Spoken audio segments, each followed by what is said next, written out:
बाजत आवेला बाजत आवेला शिव गुरु के डमरुआ बाजत आवेला शिव गुरु के डमरुआ बाजत आवेला कहाँ में जटा शोभे कहाँ गंगा धारावा कहाँ हो शोभेला कहाँ हो शोभेला दूजिया के चनावा कहाँ हो शोभेला माथावा पर जटा शोभे ओहि में गंगा धारावा लीलरा पर शोभेला माथावा पर जटा शोभे जटा में गंगा धारावा लीलरा पर शोभेला लीलरा पर शोभेला दूजिया के चनावा लीलरा पर शोभेला हो बाजत आवेला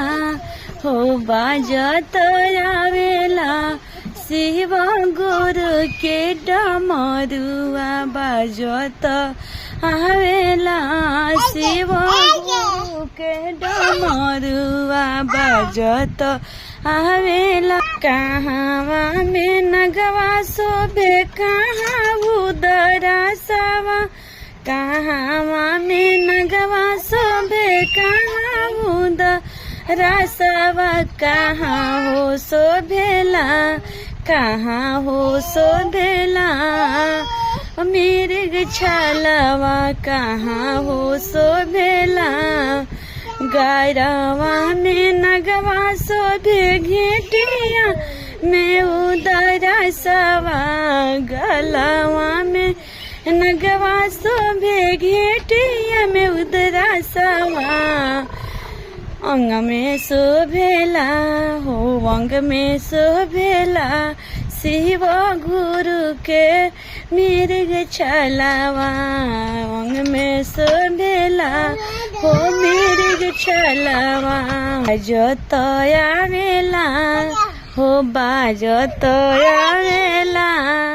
हो शिव गुरु के डमरुआ बाजत आवेला शिव गुरु के डमरुआ बाजत आवेला कहाँ खरहुआ शोभे कहाँ डमरुआ अरे कहाँ डमरुआ कहाँ हो शोभेला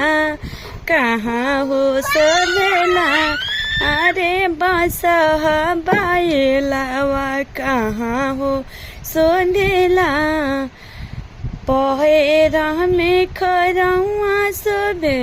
पैर में खरहुआ शोभे हथवा में डमरुआ संगवा शोभेला हो संगवा शोभेला